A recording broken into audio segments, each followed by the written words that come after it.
Adrian Wojnarowski, that he's declining the $27.6 million player option. It was expected that Green, who spent his entire 11-year NBA career with the Warriors, would opt out. Now he can talk with the Warriors and explore sign-in trades and free agency. Paul saying, we will continue to talk to Golden State and explore all options. Let's hear from Warriors brass, and there they are.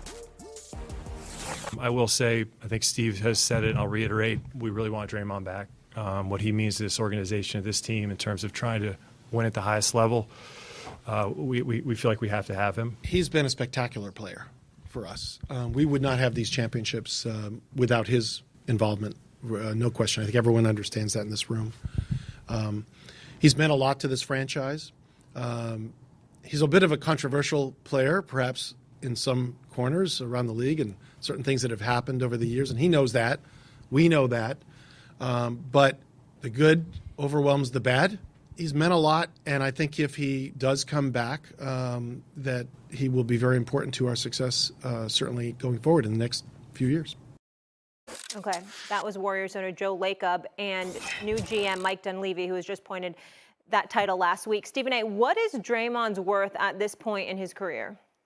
I think Draymond is easily worth another $100 million.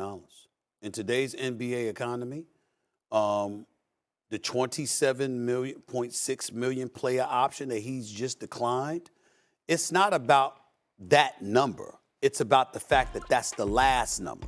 In other words, if you said to Draymond Green, you're going to get $30 million over the next 4 years, he's good with that. $100 to $120 million in today's NBA economy with Cat signing for $250 million and they ain't win a damn thing. I don't want to hear that Draymond Green ain't worth that money. You damn right he's worth that money. Because Kendrick Perkins, I'm sure you can appreciate where I'm going with this. It's not just about offense, is it? It's about all of these other intangibles.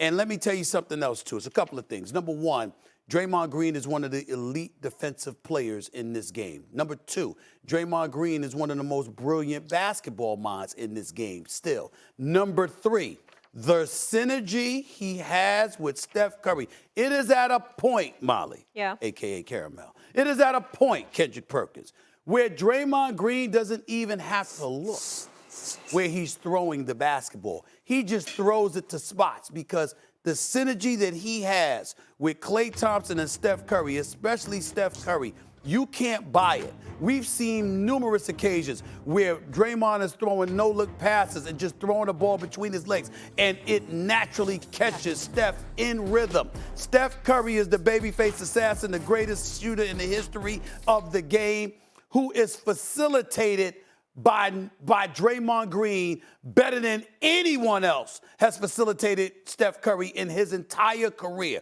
You can't buy that every day. And the last point that I want to make is this.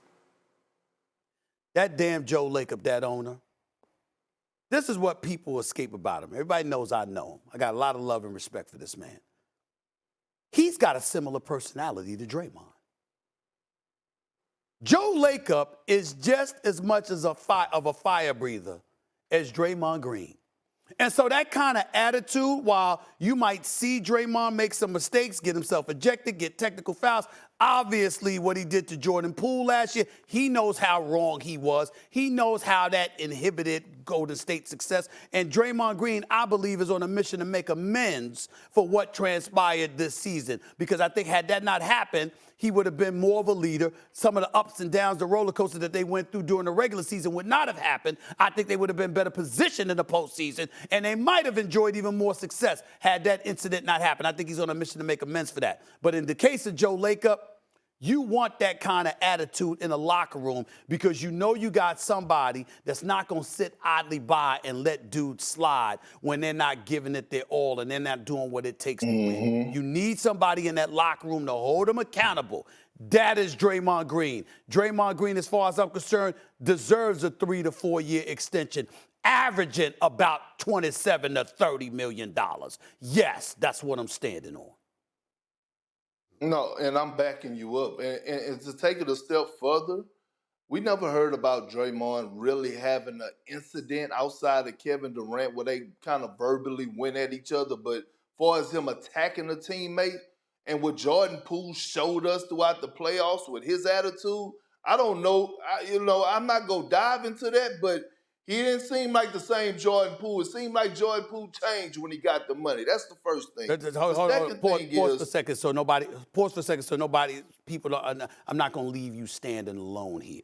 What you just said, I will clarify for you emphatically. Poole's attitude changed when he got his paper. And when he got his paper and his attitude changed, it rubbed some people the wrong way. That is an absolute fact that you just alluded to, and I'm stating. Go ahead. And so you talk about Draymond being one of the most elite defenders in the league, and you're absolutely right. He's one of the best defenders to ever play the game of basketball. He changed the game of basketball. And so when I look at it, I'm with you. I'm looking at the $30 to $35 million range per year is what Draymond Green needs to get. And if I'm the Warriors, I'm not hesitating to get this deal done. What he brings to that table, I said this time and time again, he is the heart and soul of that team. When your head coach, Steve Kerr, I believe, was on his podcast or some podcast, and he talked about without Draymond Green on this team, we're not a championship team. But that was his press conference. He meant conference. every single word. That was his postseason press conference where he said that, and then he went on Draymond's podcast during the finals. Okay, but he said it. He said it. So people like Mike Dunleavy and Joe Lacob, they need to make sure that they listen to that. Because if I'm Draymond at this point in my career, first of all, I think this is his last big contract. Yes, it is. There's no knock in saying that he's going to be out the league.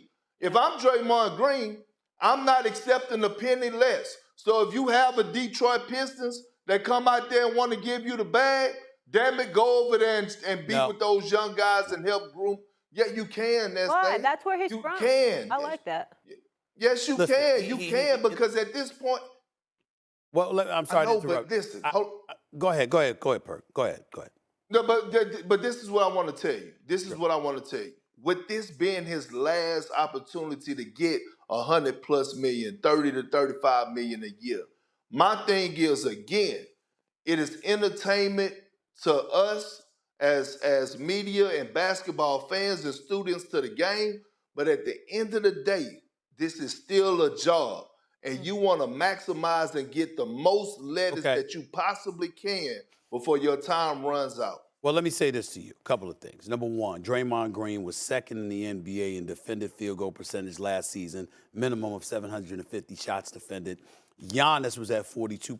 Draymond Green was at 43%. So that speaks to his greatness as a defensive player. That's number one. Number two, the most important thing that I think we can make in defense of Draymond Green is that we ask the question, what in the hell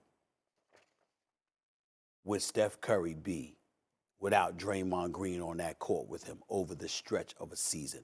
We know how great Steph Curry is as a player, but I'm talking about how much he needs Draymond Green, not just to be the defensive player that he is, not just to be the facilitator that he is, but to be the leader in that locker room that you need him to be. Steph Curry doesn't need any extra weight on his shoulders. We all know this is Steph's team. And you have to think about Steph and what Steph's needs are when it comes to a decision like this. As it pertains to Draymond, of course, it's a job, it's a business. I want him to get his bag. Everybody should want him to get his bag. But in the end, the first order of business is getting your bag while winning. He's not going to win in Detroit immediately. I know Monty Williams is there. I got a lot of faith in him. I see some of the young talent. this kid, Jaden Ivey, I'm a fan of his. This brother can play. I wish the Knicks had drafted him, but I'm happy they got Jalen Brunson. I know that. The point that I'm making is they're still relatively young. And even though he went to Michigan State and that's where he's from and all this stuff, I don't want Draymond Green in anything less than a championship contending equation. Anything less. You don't want that for Draymond Green. It's hard. I mean, at the tail end of your career when you don't have anything LeBron went left. home. You liked when he went home. Say what? You liked when LeBron went home. Well, LeBron went home, but Kyrie Irving and Kevin Love were there. All right. Well, And he had an opportunity to compete for a championship. You don't know He what else compete for no damn championship playing for the Detroit Pistons immediately. You know what else they're going to do. That ain't going to happen right now. Well, that's what you want, but that's what you want him to do. I'm telling him to go get his money. And I'm saying stay and get your money. Okay. So everyone, But I'm saying we if agree on one Detroit thing. offer more, then go Get get your the money. more. Thanks for watching ESPN on YouTube. For live streaming, sports, and premium content, subscribe to ESPN Plus.